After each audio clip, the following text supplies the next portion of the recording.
कभी पुराने जमाने में पहाड़ों के दामन में घिरा हुआ एक छोटा सा गांव था। गांव के किनारे एक टूटी फूटी झोपड़ी में एक गरीब मगर मेहनती लकड़हारा रहता था जिसका नाम अहमद था।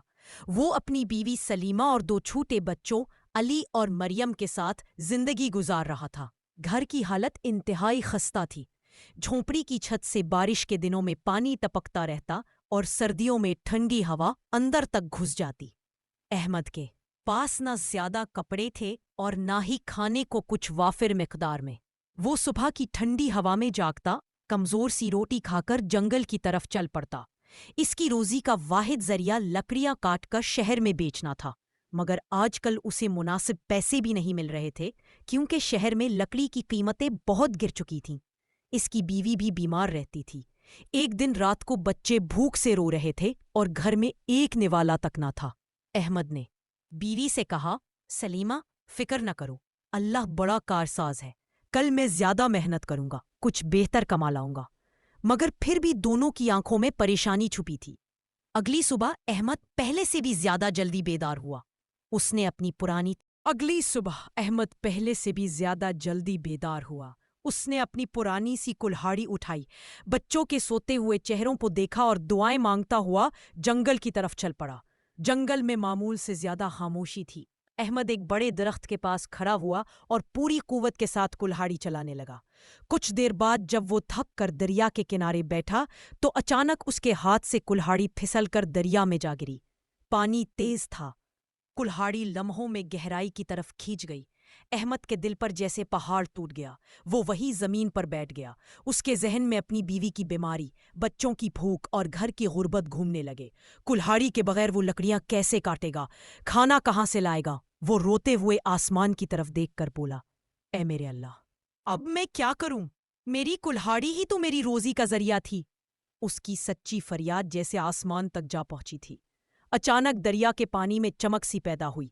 अहमद ने हैरत से देखा कि पानी से एक नूरानी परी नुमूदार हुई। उसने सफ़ेद चमकदार लिबास पहन रखा था और उसके इर्द गिर्द रोशनी का दायरा था। परी ने नर्म आवाज में पूछा,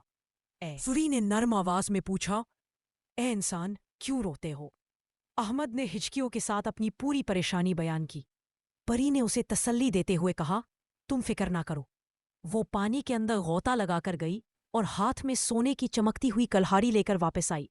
उसने पूछा, क्या ये तुम्हारी कल्हाड़ी है? अहमद ने सोने की चमक देखी मगर फौरन कहा, नहीं परी बीबी, ये मेरी कल्हाड़ी नहीं। मेरी कल्हाड़ी लोहे की पुरानी थी। परी मुस्कुराई, दोबारा पानी में गई और चांदी की कल्हाड़ी लेकर निकली। क्या ये तुम्हारी है? अहमद ने फिर सच्चाई से जवाब दिया, नहीं, ये भी मेरी नहीं है। तीसरी बार परी ने साफ लोहे की वही पुरानी कल्हाड़ी बाहर निकाली। क्या ये तुम्हारी कल्हाड़ी है? अहमद की आंखें खुशी से चमक उठी। हाँ, यही मेरी कल्हाड़ी है। परी ने कहा, मैं तुम्हारी सच्चाई और ईमानदारी से बहुत खुश हूं। दुनिया में बहुत कम लोग लालच छोड़कर सच बोलते हैं। तुम जैसे लोग ही दुनिया को खूबसूरत बनाते हैं। इसलिए ये लो अपनी हकीकी कल्हाड़ी और साथ ही सोने और चांदी की कल्हाड़ियां भी। अहमद हैरान रह गया। उसके हाथ कांपने लगे। उसने अदब से सर झुकाकर शुक्रिया अदा किया। परी ने उसे दुआ दी और आहिस्ता आहिस्ता पानी में गायब हो गई।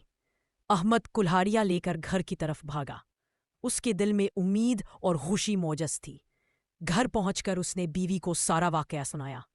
सलीमा की आंखों में आंसू आ गए।